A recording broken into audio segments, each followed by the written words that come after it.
Yo les saludo ahora desde la distancia. En otras oportunidades hemos compartido presencialmente. Esta vez es desde la distancia, como les digo.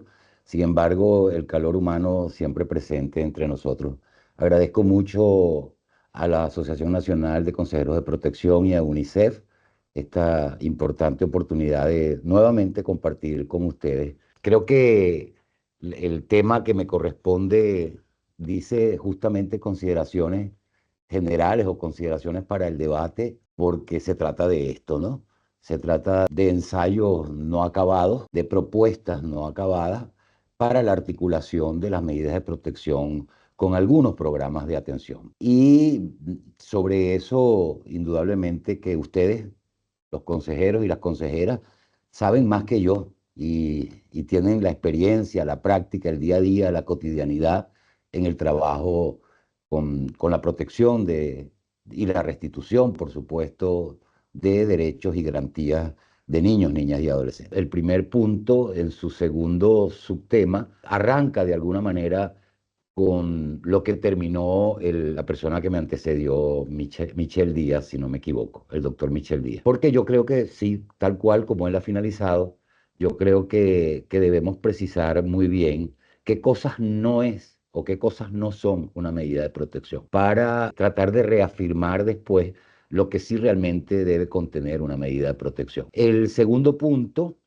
es donde trata justamente de profundizar en algunas estrategias para que la medida de protección definitivamente se convierta en una nueva óptica, en una nueva forma, siguiendo estándares internacionales, pero no me voy a referir a todos, no se preocupen, no me voy a demorar tanto tiempo refiriéndome a todos, me voy a referir solo a algunos estándares que a mí me parecen interesantes y que se desprenden de las directrices sobre modalidades alternativas de cuidado de los niños y que estos estándares obligatoriamente no solo se deben observar en programas de atención, sino que deben observarse en la medida para que la medida acuerde el programa adecuado en caso de que la medida sea para ser ejecutada, valga redundar, en un programa de atención. Y este segundo punto es el abreboca para poder presentar, digamos, algunas líneas estratégicas para la aplicación solo a título enunciativo, tal cual como dice el 124 de la LOGNA, para la ejecución de las medidas de protección en los programas de atención. La siguiente, por favor. Entonces, fíjense, ustedes sobre la base de este contenido se van a dar cuenta que puede haber mucho más en este tema, por eso se llama consideraciones y consideraciones generales o propuestas generales para que ustedes mismos puedan debatir al interior de sus consejos de protección, puedan debatir, digamos, estas propuestas que están aquí, estos señalamientos. Comenzaríamos con el fundamento y la lámina siguiente, por favor. Comenzaríamos con el fundamento internacional, en donde, en donde se fundamenta en el ámbito internacional, además de la LOGNA, en donde se fundamenta la medida de protección. Evidentemente que conocemos el fundamento legal, conocemos el fundamento de nuestro ordenamiento jurídico positivo vigente en materia de niñez y adolescencia, pero muchas veces dejamos de utilizar los instrumentos internacionales para fundamentar, y sobre esto voy a volver cuando haga la propuesta de programa, para fundamentar algunas medidas de protección y para fundamentar sobre todo nuestras atribuciones y nuestro accionar. La primera cosa que hay que mencionar es que, digamos, el instrumento guía sobre el cual se asientan todas las bases de la protección en general, la protección integral en general de todos los derechos, pero también de la protección especial, es la Convención sobre los Derechos del Niño. Desconocer a la Convención, no fundamentarse en la Convención, cada vez que nosotros vamos a actuar como consejeros de protección, como jueces, como fiscales, etcétera, etcétera, es inapropiado. No solo inapropiado, sino que le resta fortaleza a nuestras acciones.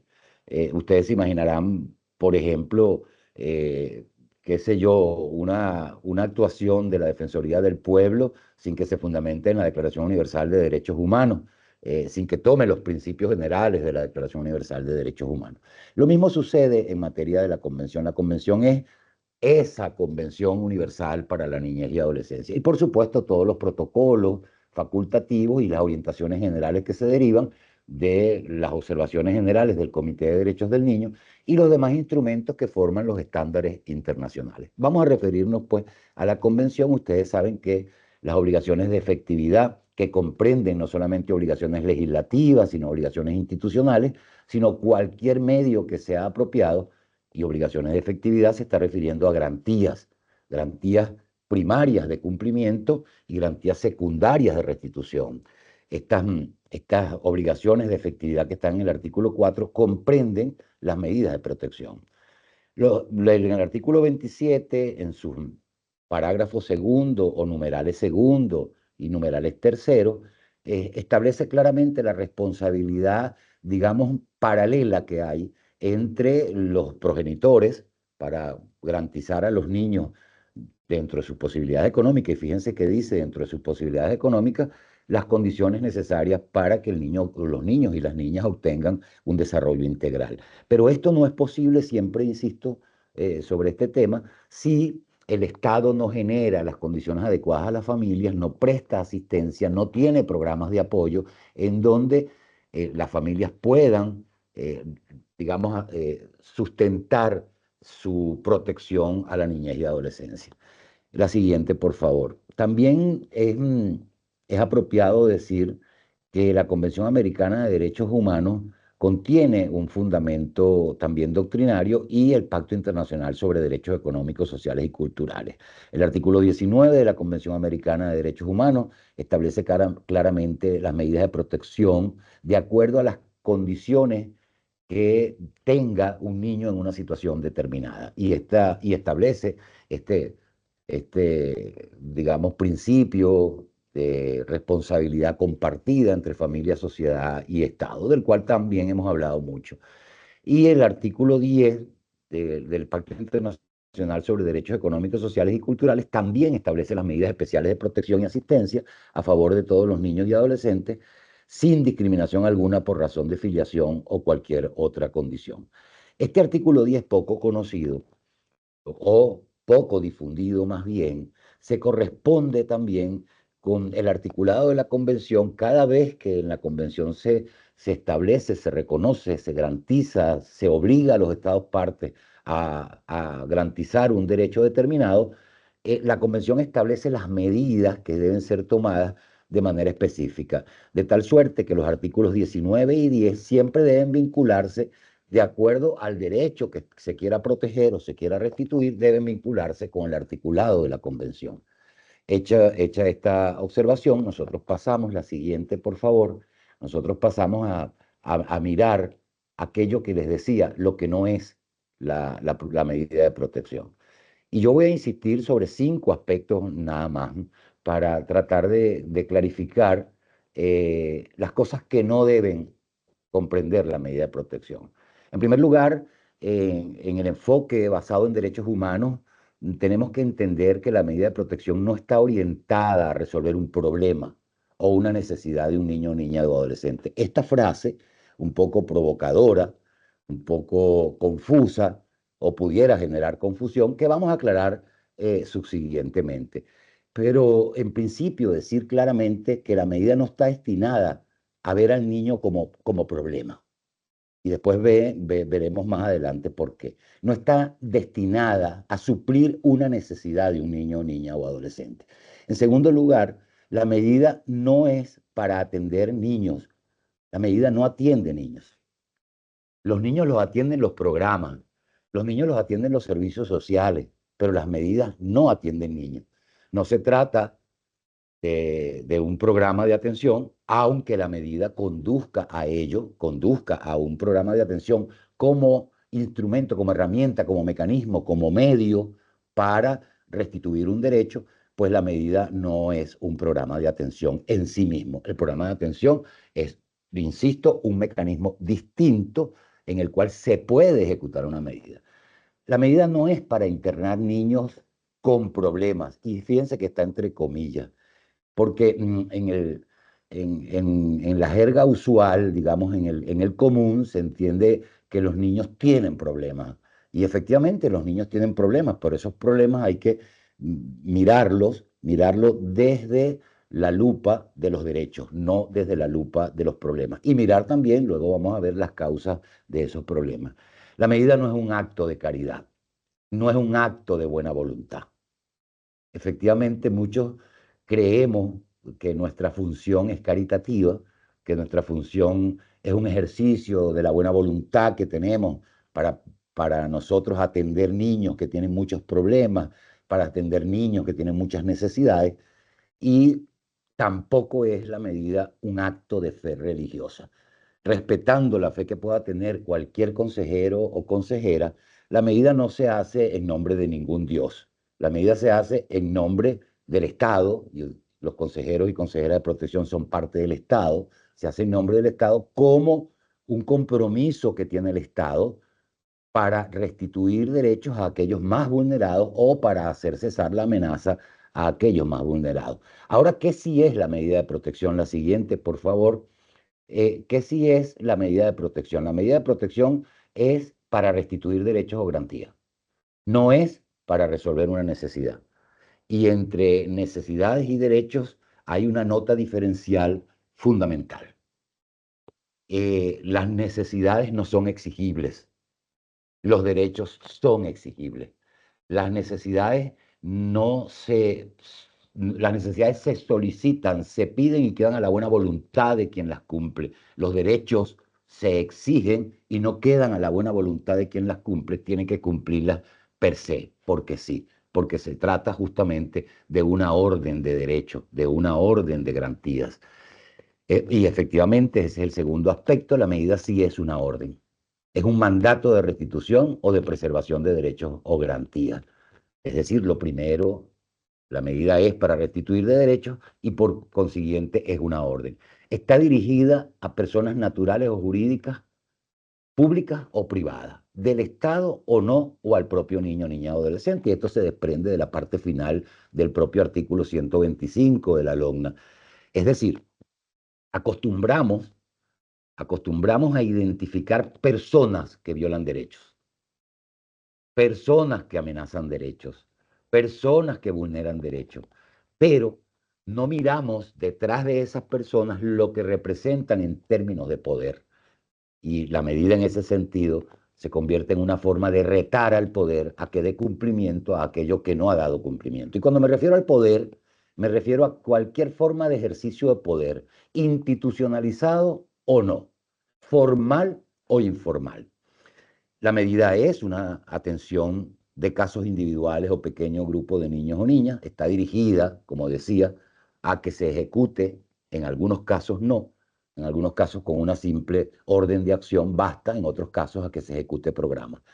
La medida debe contener un estudio socioeconómico de la familia y de los conflictos sociales que dan origen a la medida, es decir, de aquellos conflictos que vulneraron derechos. Por tanto, la medida debe hacer el análisis, la interpretación de la realidad social y a partir de allí es cuando nace el tipo adecuado de medida.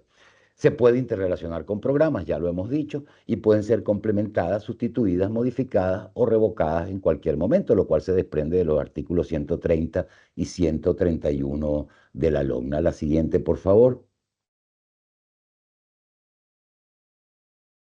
Bueno, yo solamente voy a mostrar la definición legal de la medida de protección porque quiero en la subsiguiente lámina, si me la ponen, además de insistir que es un mandato de autoridad administrativa o judicial que se ejecuta en programas, acciones o abstenciones de personas naturales o jurídicas, yo quiero insistir en un análisis del concepto. Y el análisis del concepto, sí, por favor, la próxima, el análisis del concepto, eh, digamos, entender la medida de protección analizando, desglosando el concepto, nos lleva a algunas nociones que a veces tendemos a confundir en la práctica. La primera de ellas es que la medida tiene dos funciones, preservar o restituir.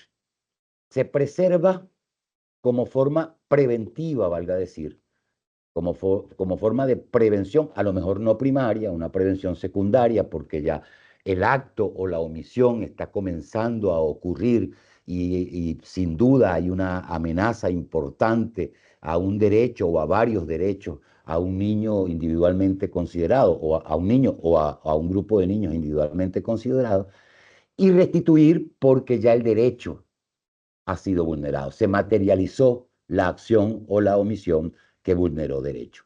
Eso tiene, a su vez, un resultado, debería tener un resultado. Y el resultado de la medida es una orden de cumplir derechos que han sido vulnerados. Se dejaron de cumplir determinados derechos en la escuela, en la familia, en una institución de salud, en una institución de nutrición, en la comunidad. La orden es de cumplir derechos vulnerados. Esta orden que busca impedir una acción determinada o también puede buscar ordenar una acción determinada o impide que se realice la acción u ordena una acción que se ha dejado de tomar para que se cumpla derecho, no necesariamente se ejecutan programas. Si es claro, si yo tengo un registrador civil que se niegue en el registro de nacimiento de un niño, yo no necesito un programa. Yo lo que necesito es darle la orden. Y en lo más sano, que pudiéramos decir, en lo más sano, esta orden debería cumplirse. En lo más legítimo, esta orden debería cumplirse, atendiendo a la autoridad legítima que emana de un órgano administrativo que forma parte del Estado, en lo más sano. De no cumplirse, y de esto yo he mencionado jurisprudencia de la anterior Corte Contencioso Administrativo, pero también se infiere de decisiones de la Sala Político-Administrativa, la autoridad administrativa puede hacer suplir aquello que la autoridad a la cual se le ordenó la ejecución no lo ha hecho cumplir. Me explico. Considérese registrado el niño en el registro civil de nacimiento y estámpese el registro civil de nacimiento. Se le da la orden que lo estampe. Solo con este ejemplo. Igual ocurre con el director o directora de una escuela, con el maestro o maestra que expulsa indebidamente a un niño o niña, se le da una orden determinada. De manera que son dos cosas. Medidas de protección que se cumplen en programas y medidas de protección que se cumplen con la mera orden o la mera, digamos, el mero mandato, la mera decisión del órgano administrativo para que impedir una acción determinada que se está ejecutando y vulnera derechos u ordenar una acción determinada. Eso hace que tengamos dos vías, dos vías de acuerdo a la situación para la toma de la medida de protección. La siguiente, por favor. Ustedes me van diciendo de todas maneras el tiempo. El segundo aspecto, ¿cómo hacemos nosotros para que la medida de protección se convierta en una verdadera estrategia para que se cumplan derechos? Sobre esto, yo sí les voy a invitar a que de todas maneras, en alguna posterior oportunidad, nosotros podamos desde ahora revisar las directrices sobre modalidades alternativas de cuidado de los niños, que son directrices de Naciones Unidas del año 2010. eh, Desde ahora revisarlas, pero también les invito a que en una próxima oportunidad, y ojalá con presencia de entidades de atención y de programas, nosotros podamos desglosar estas directrices, porque en la medida en que uno va conociéndolas más, se va dando cuenta de su inaplicación. Y se va dando cuenta no solo de su inaplicación, sino de la aplicación de todo lo contrario a los principios y las reglas que estas directrices establecen. Ya veremos solamente de manera muy rápida algunas cosas y que, digamos, tienen que formar parte de los, no solo de los programas, sino parte de las medidas, para que las medidas ordenen bajo los tres principios que, a mi manera de ver, son los principios fundamentales en que debe ejecutarse una medida de protección en un programa de atención. A mi manera de ver, son los fundamentales. Vamos a ver cómo sobre estos tres principios vamos a tener claridad acerca de la ejecución de la medida de protección. Por favor, la siguiente. Fíjense, la medida de protección, eh, como les decía, se ordena a instituciones públicas para que presten un servicio o para que ese servicio que estén prestando, si no reúne las condiciones, si ese servicio vulnera de derechos, para que ese servicio que estén prestando se ejecute, se ejerza, se materialice, respetando la dignidad y respetando los derechos y garantías de niños, niñas y adolescentes. De manera que aquí, en en esta lámina, yo lo que les presento son algunos ejemplos de lo que eso pudiera ser. Por ejemplo, en materia de salud, ordenar determinada atención u ordenar determinada acción para prevenir enfermedad a un niño o niña determinado. En materia de educación, en materia de nutrición, en materia de cultura, en materia de formación y reintegración social. Solo son algunos ejemplos de las estrategias, digamos, institucionales y a las instituciones a las que se podría ordenar el cumplimiento a través de una medida de protección o impidiendo las acciones que toman algunas personas naturales, como por ejemplo, o personas públicas, jurídicas públicas o privadas, detenciones arbitrarias, amenazas en el medio escolar, violencia en instituciones o familias. Esto no obsta para que de cualquier manera se presente de todas maneras si constituyen o si se presume que estas acciones constituyen delitos, se presente de todas maneras la denuncia ante el Ministerio Público a los efectos de que se abra la averiguación preliminar o la averiguación y el procedimiento penal. La siguiente, por favor. Hay tres principios que ustedes lo ven allí en el punto 2 y reglas de las directrices de Naciones Unidas para el cuidado alternativo de niños. Estos tres principios los vamos a ver rápidamente, pero las medidas de protección, sean las que se tomen en sentido propio, es decir, las que están contenidas en el artículo 126, o las que se tomen en sentido impropio, las que están contenidas en la parte final, genérica, no tasadas, de la parte final del artículo 126, o la del 296, que son las medidas de urgencia o emergencia, deben considerar estos cinco elementos, es decir, deben hacer un recorrido y relación de causa a efecto, el nexo de causalidad que hay entre el acto violatorio y el derecho vulnerado, deben cumplir con los principios y reglas de las directrices de Naciones Unidas, pueden tener un carácter multívoco en el sentido de que la medida en sí sola puede encerrar 4, 5, 6, 2, 3 órdenes dirigidas a personas distintas o a instituciones distintas. No necesariamente una medida constituye una sola orden de hacer o de dejar de hacer. Debe observar siempre la aplicación de los programas contenidos, y sobre eso vamos a ir en el punto 3, los programas que están contenidos en el artículo 124, a ver si alguno de estos programas nos auxilia en la prestación del servicio y de la atención a un niño que ha sido vulnerado en sus derechos. Y por supuesto, debe hacerse supervisión. Yo sé que el tema del personal es bien importante al interior de los consejos de protección, pero debe hacerse supervisión, seguimiento y evaluación para poder hacer el cambio de modalidad a tiempo, digamos, y para que la medida también pueda ser excepcional y pueda definitivamente o cambiarse o revocarse, suspenderse la aplicación de la medida, exceptuando, por supuesto, la adopción. Elementos fundamentales que se desprenden de las propias reglas que están en las directrices mencionadas es que la orden debe buscar la participación de los actores sociales y de la familia. La orden, les decía, se hace en nombre del Estado y por tanto la protección especial forma parte de la política pública del Estado, no es una cosa aislada. Se dirige a la atención y superación de las causas.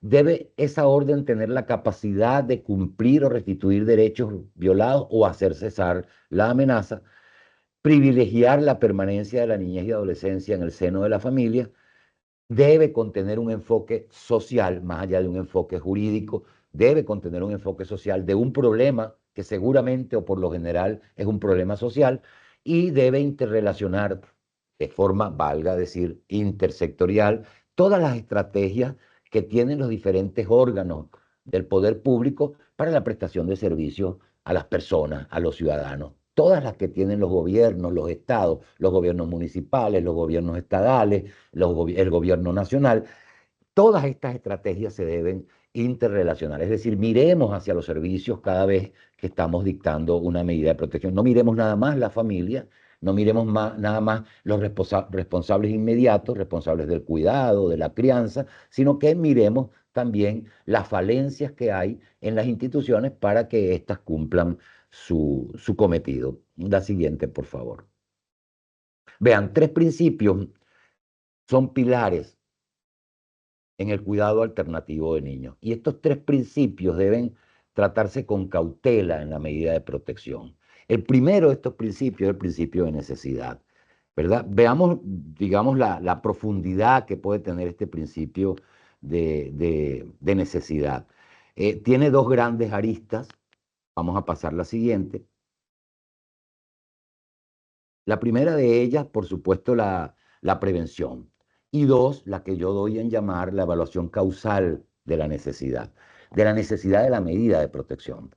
La primera, la prevención, si bien no viene al caso en materia de medidas de protección o aparentemente no viene al caso, las directrices indican que solo se puede dar, digamos, la verdadera protección en el contexto del diseño y de la ejecución de una política pública que tenga como objeto la equidad y la justicia social.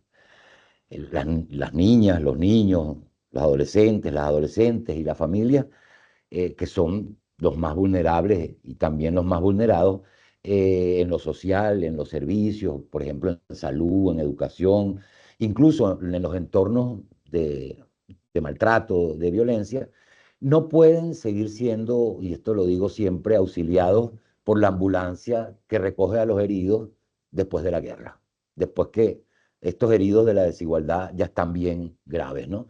Se necesita, pues, una gestión pública que esté comprometida con la superación de las causas estructurales, como lo dice allí, de esas condiciones, y, por supuesto, esto significa que el auxilio debería llegar antes de las heridas. De allí la primera de las aristas de la medida de protección, la de prevenir. Y pocas medidas de protección se dictan con el objeto de prevenir, se dictan como forma reactiva. El otro aspecto de la prevención es en el principio de necesidad, es el establecimiento de mecanismos de protección y su fortalecimiento, lo cual tiene que ver ciertamente con la capacidad institucional que tengan los consejos de protección. Y aunque otros nieguen que esto forma parte de la política pública, pues sí lo es política pública de protección especial, pero al fin y al cabo es política pública. Si el mecanismo de protección especial ingresara a todos los clientes al sistema como si fuera un criterio bueno, estadístico de la atención, nosotros estamos definitivamente al revés, estamos mal. Verdaderamente estamos muy mal, pues el mecanismo institucional debe tener la capacidad y la formación suficiente para prevenir que ingresen, en vez de atender después que ingresan, atendiendo a la familia, por ejemplo, por la vía de una medida de protección, en vez de atender solo al niño, atender también a la familia por la vía de una, de una medida de protección, como nosotros veremos después cuando vinculemos los programas. La siguiente, por favor. Fíjense ustedes, evaluar la necesidad de modalidad alternativa significa que ninguna medida de protección dirigida a institucionalizar debe ser dictada sin antes evaluar las causas estructurales que llevaron a la familia, que rodean el hábitat del niño, el hábitat social del niño, es decir, la comunidad, la escuela, la sociedad. Si nosotros no hacemos este análisis y determinamos hacia dónde se debe orientar la medida y qué tipo de programa se debe aplicar, definitivamente nosotros estaríamos ingresando a un niño a un programa de manera injustificada. Solo después que nosotros hagamos esto es cuando nosotros podemos dedicarnos a dictar la medida de protección. Nosotros también en la necesidad debemos ver que hayan servicios adecuados, bien sean estructuras comunitarias o estructuras mixtas o estructuras en manos del Estado, a las que se puedan llevar todas las canalizaciones y un sistema de prevención que en lo posible evite, en lo posible y mayoritariamente evite los ingresos. Es decir, que la institucionalización en efecto debería contar con un grupo de servicios en los municipios, en las parroquias, en las comunidades, que permita que el niño sea atendido ambulatoriamente y no que el niño sea llevado al ingreso de una entidad o de un programa cerrado de atención. Y por supuesto el monitoreo permanente. La próxima, por favor. El principio de idoneidad, solamente si hemos establecido la necesidad y únicamente si previamente se estableció la necesidad, es decir, si yo no vi la necesidad en los dos aspectos que esta involucra, en el aspecto de prevención y en el aspecto de que la medida sea realmente adecuada y necesaria para superar digamos, restituir el derecho, si yo no vi eso, yo no voy a analizar la idoneidad. El segundo aspecto es la idoneidad. Una vez que realmente establecí la necesidad con aquel análisis de causalidad, aquel nexo de causalidad, cumpliendo con las reglas anteriores, yo debo revisar si la entidad a la cual va dirigido el niño o el servicio al cual va dirigido el niño es proveído de forma adecuada. Porque si, además de determinar la necesidad, cuando yo voy a revisar el servicio o el programa donde el niño va a ser atendido y este servicio o programa no tiene las formas adecuadas para superar la situación social, familiar o personal que tiene el niño, niño o adolescente por el cual se le ha violado sus derechos, yo no debería dirigirlo a esa institución. Significa entonces evaluar el programa. Aquí los consejos de derechos deberían tener una evaluación real de los programas y entidades y si estos programas y entidades cumplen con la transversalidad de la protección integral. Es decir, durante todas las fases de la atención, ingreso, permanencia, preparación para el egreso y el seguimiento en el egreso, deberían cumplir con los 4 grandes grupos de derechos de supervivencia, desarrollo, participación y protección especial. Hay una cantidad de estándares elaborados por UNICEF para dar cumplimiento al interior de los programas desde que el niño entra por la puerta del programa y pues aquí hay una función efectivamente de los consejos de derechos y hay una función de quienes regentan, quienes son responsables de los programas. La siguiente, por favor. Fíjense, yo quiero mostrar acá algo que ha publicado UNICEF en el año 2012, que se llama Avanzando en la implementación de las directrices sobre modalidades alternativas de cuidado de los niños, y solamente dejarles a ustedes algunos tics de lo que debería considerarse cuando un niño va a ser, a través de una medida de protección, ordenado su internamiento, y cuando hablo de internamiento estoy hablando de cualquier forma de internamiento que no sea una forma de internamiento producto de una sentencia penal por un adolescente en conflicto con la ley penal. Les dejo acá una cantidad de datos, entre ellos en donde dice reducir la percepción de la necesidad del acogimiento familiar, destacar algunas 3 cosas. La primera, que se deben proporcionar servicios de guardería y cuidado temporal de descanso. Estos servicios de guardería que permiten que un niño, niña o adolescente esté durante un tiempo determinado sin estar en un internamiento y después este niño sea, digamos, vinculado efectivamente a su familia o a una familia tercera, ¿verdad? Eh, Son los que más escasean en nuestra realidad. Promover estrategias y formas no tradicionales de organización o informales y también las tradicionales. Y sobre todo, siempre, siempre, la opinión del niño y la opinión de la familia para identificar qué otras opciones, siempre que sea posible y no sea contrario al interés superior del niño, qué otras opciones existen. Desalentar el recurso al acogimiento alternativo. Esto significa que hay que tener otros recursos prácticos efectivos a los que los niños y niñas puedan ser canalizados sin recurrir al abrigo, por ejemplo, o recurrir a otra forma de internamiento. Tratar de prevenir el reclutamiento de niños por parte de entidades que lamentablemente en muchos lugares del mundo se dedican a tener más niños porque tienen más financiamiento. Y en la medida en que tengan más niños, tienen más financiamiento. Por eso, eliminar los sistemas de financiamiento que alientan acogimientos innecesarios o retención de niños en el acogimiento alternativo. Eh, Lamentablemente, en el mundo del consumo, a veces los niños se transforman en un negocio para algunas corporaciones de entidades y se transforman en un negocio de financiamiento. La siguiente, por favor. Esto lo voy a pasar rápido, les decía, se los voy a dejar allí. Garantizar que los entornos de acogimiento satisfagan estándares mínimos. Allí hay unos 9 o 10 estándares mínimos. todas las obligaciones en materia de derechos humanos. Ya les decía, la visión transversal durante todas las fases de la atención. El programa debe garantizar que protege a los niños contra toda forma de violencia, explotación, violación del derecho a la participación, imposición de fe religiosa, imposición de estrictos criterios disciplinarios, etcétera, etcétera. Y garantizar que el entorno de acogimiento satisfaga las necesidades del niño. Es decir, que se recurra al acogimiento solo cuando éste constituya una respuesta realmente constructiva y determinando la necesidad que habíamos dicho. La siguiente, por favor. El interés superior del niño, sobre él, yo solamente voy a remitirle a que cada medida de protección debería analizar la observación general 14 del Comité de Derechos del Niño y los estándares e indicadores que se desprenden de esta observación general 14, en la triple dimensión que la observación le da al interés superior del niño. Dice que hay como una triple dimensión.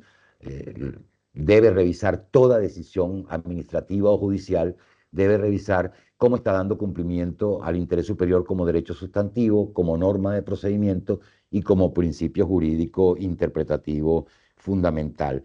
Yo insisto en que yo acá no voy a explicar, María Gracia Moraes el año pasado les ha explicado muy bien el interés superior del niño.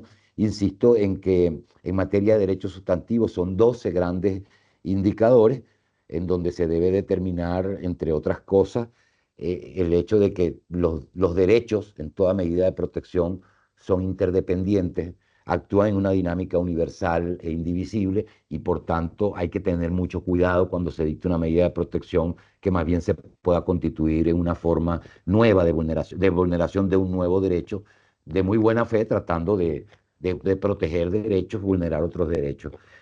Hay que considerar que la medida realmente está garantizando derechos, que hay que considerar siempre la opinión del niño, niña o adolescente. Se debe respetar la identidad del niño, lo cual presume incluso su identidad sexual y por tanto un trato diferenciado. La medida debe hacer entrevistas diferenciadas a niños, a niñas, adolescentes con diversidad sexual.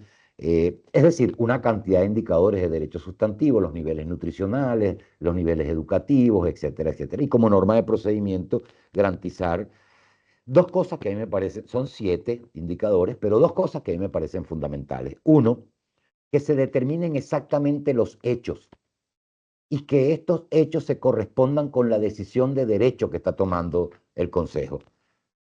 Si no es así, si los hechos no están suficientemente determinados, si no se determinó claramente cuál es el derecho violado, puede errar la medida que busca la solución, puede errar. Por tanto, la determinación de los hechos debe ser motivada por el derecho, en este caso, contenido en los instrumentos internacionales y en la LOGNA. Y en segundo lugar, la percepción del tiempo.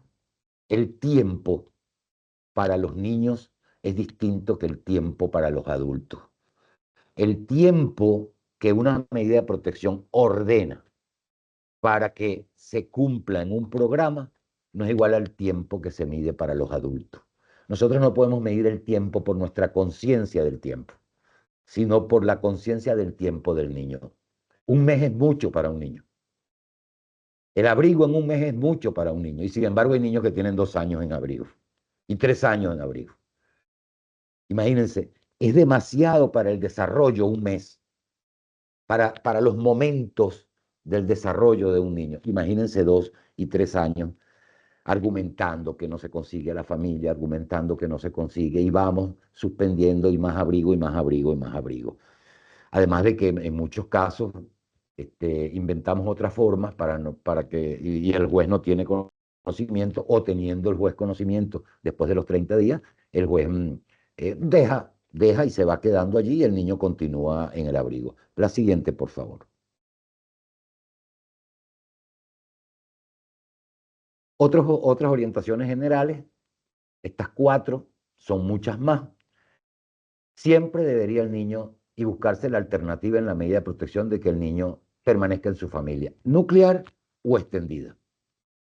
Es decir, ahí están las reglas A y la regla B, la permanencia del niño en su familia de origen y de no ser posible en una familia más cercana, la familia extendida más cercana. Por tanto, la labor de que la medida de protección ordene efectivamente atender tanto a la familia nuclear como a la familia extendida. Apoyar a la familia. No solamente es restituir al niño a la familia, sino ver cómo estamos apoyando nosotros para que las familias tengan acceso real, efectivo de su función cuidadora, tanto en la orientación, en la capacitación, como en la práctica diaria. Y debería considerarse la separación como medida de último recurso, y esto y lo más temporal posible. La siguiente, por favor. Creo que estoy ya contra el tiempo. 3 minutos, Fíjense, doctor. 3 minutos. Vamos a ver. Aquí yo les voy a mostrar y voy a hacer una pequeña advertencia. Creo que me va a tomar 5, me disculpan. Voy a hacer una pequeña advertencia. Yo aquí solamente estoy haciendo, digamos, un mapeo de lo que serían las estrategias de programas y servicios que se puedan ordenar en una medida de protección. Muchos de ellos se interrelacionan, porque cuando un niño llega para ser protegido de manera especial o individualmente considerado, cuando un niño llega en estas condiciones, no solo presenta una situación, por lo general son 2, 3, 10 situaciones juntas. Presenta problemas de nutrición, problemas de salud, problemas de escolaridad, problemas de violencia. De manera que, si bien ustedes las van a ver subsiguientemente de forma separada, la hice así por razones pedagógicas y prácticas, se pueden unir unas con otras. Y solo son a título de propuesta. Ustedes van a encontrar la siguiente, por favor, ustedes van a encontrar allí como 3 grandes columnas. Y en esas 3 grandes columnas se van a dar cuenta que son propuestas derivadas de la propia ley frente a situaciones determinadas, que no son todas las situaciones por las que cruzan la niñez y la adolescencia, pero son algunas. Por ejemplo, en los supuestos de vulneración de derechos, yo trato de vincularlo con los programas del artículo 124 y con algunos servicios que puedan existir en la comunidad o servicios públicos del municipio, de la nación o del Estado, para derrumbar un poco la idea de que la inexistencia de programas no puede a nosotros indicarnos la posibilidad de apoyarnos en otras estrategias existentes. Vean ustedes, cuando los niños, niñas, adolescentes están en estrategias de supervivencia, y ahí pongo ejemplos, trabajo infantil, niños en y de la calle, mendicidad o cualquier otra estrategia de supervivencia, el 124 en su particular A establece los programas de asistencia para satisfacer las necesidades de los niños y sus familias que se encuentren en situación de pobreza. Fíjense, cuando habla de asistencia, aquí está hablando de una asistencia material. Para quienes creen que la asistencia material se basta con algunos bonos o con algunas cosas. No, no, no. De una asistencia material dedicada, específica, para un niño o niña y su familia que se encuentran en situación de pobreza. ¿Cuántos niños y niñas llegan a los consejos de protección que llegan por cualquier otra circunstancia, pero además un estudio socioeconómico, como decía, forma parte de la medida de protección, digamos, del proceso para tomar la medida de protección, logra determinar la situación de pobreza y muchas veces de pobreza extrema en que se encuentra esa familia? Cuando nosotros ordenamos frente a esa situación de pobreza a que un servicio municipal, por ejemplo, asista materialmente a un niño, niña o adolescente. Por lo general, lo que hacemos es mirar a la mamá o al papá o a ambos, que son unos flojos, que no trabajan, pero no miramos que hay situaciones sociales, personales incluso, y familiares que impiden que esas personas tengan empleabilidad. Incluso situaciones económicas de la generalidad de la sociedad que impiden que esas personas tengan trabajo. Niños, niñas y adolescentes víctimas de violencia física, psicológica, moral, cualquier tipo de violencia económica o de cualquier tipo, programas de apoyo o orientación para estimular la integración en el seno de la familia y de la sociedad, así como guiar el desarrollo armónico de las relaciones entre los miembros de la familia. Y allí haríamos uso de servicios de psicología, de trabajo social, de la propia escuela, que debería tener orientadores psicopedagogos, de centros hospitalarios, de medios, de las redes sociales, de desintoxicación. En el caso de las adicciones, puse estos tres elementos juntos, estas tres situaciones o supuestos de vulneración, las víctimas de violencia, las adicciones y la explotación. Y en los dos últimos, en el tercero y cuarto, ahí están los programas de la letra D del artículo 124. Pero hay servicios preexistentes en hospitales, en centros clínicos, en escuelas, de los cuales nosotros podemos echar mano, y no solo echar mano, no es pedirle el favor, no es llamarlo por teléfono y decirle, mira, tú podrás atender a un niñito los días martes, tú que eres el trabajador social del hospital tal o del centro comunitario tal, ¿será que los días martes? No, no, no. Es que la medida de protección es una orden, como dijimos. Le ordeno que atienda a este niño por estas circunstancias que presenta, que me lo evalúe y lo atienda. Yo no necesito, en muchos casos sí, pero en estos casos particulares que les estoy diciendo no, no necesito llevar al niño a un programa dependiendo de la gravedad de la vulneración de derechos. Siguiente, por favor. Algunas otras propuestas están acá. Niños, niñas separados del vínculo familiar, bien por orfandad, porque viven solos, porque están bajo el cuidado de terceros. El 124 vinculado en su letra G y en su letra E, vinculado al 126 en su literal C, nos dan la respuesta. Si yo no la voy a leer, pero nos dan la respuesta y nos dicen allí qué programas deberían tener a la disposición en los niveles municipales, en los niveles comunitarios y en los niveles nacionales. Por ejemplo, el registro civil, el Consejo Nacional Electoral y las instituciones policiales de investigación y protección civil deberían tener un programa de localización. No lo tienen, pues yo le ordeno. Yo le ordeno que destine 2, 3, 4 funcionarios para la localización de unos progenitores que no aparecen o de unos niños que no aparecen, de unos niños que están separados de su familia. Tenemos que en ese sentido entender, y después voy a rapidito a darles unas señas de cambiar la óptica de la medida de protección, entender que nosotros podemos ordenar a cualquier institución pública para que cumpla una medida de protección. También podemos echar mano de trabajadores sociales, igual que el anterior, psicólogos, apoyo, orientación, formación en relaciones familiares, para que este cuidado en el propio hogar que ordena el 126 en su literal C pueda hacerse a través de un programa de atención y de apoyo y orientación a la familia. La siguiente, por favor, están otros ejemplos. Solamente les dejo esos ejemplos allí por razones de tiempo. Niños desescolarizados, cuáles serían los programas y cuáles serían las órdenes que se dan, dependiendo del tipo de desescolarización, si es una exclusión permanente o si es una expulsión o es una sanción temporal, dependiendo, ahí tenemos la orden de matrícula obligatoria o permanencia. Se niega a inscribirlo, yo le doy la orden de matrícula, etcétera, etcétera. Por supuesto, ahí tenemos que trabajar directamente con la escuela, vinculados a grupos o conflictos armados, trabajar con el protocolo facultativo de la Convención relativa a la participación de niños en conflictos armados, que en sus artículos 7, 8 y 9 ordena la desmovilización y separación. Esto sí requiere de programas específicos y de acciones específicas, especialmente por parte del Estado. Colombia es un ejemplo, y la rehabilitación y reintegración social. Como ustedes saben, los niños vinculados a grupos o conflictos armados no cometen delitos por orden expresa de este protocolo facultativo, y por tanto lo que se ordena, así sean adolescentes, no cometen delitos, porque se presume que siempre están en contra de su voluntad y que los actos que están realizando es en contra de su voluntad. Desnutrición, ahí están algunos elementos que se pueden tomar.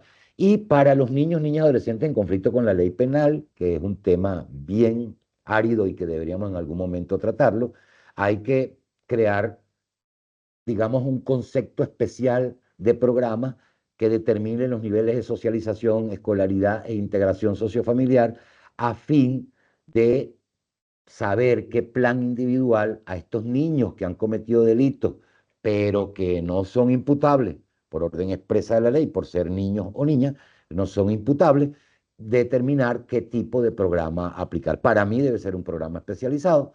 Para mí creo que, salvo una opinión distinta, debe determinar niveles de socialización de manera diferenciada a los otros niveles de socialización de aquellos que no han cometido delitos, y por tanto debe ser diferenciado y debe responder a un programa muy individualizado. Siguiente, por favor.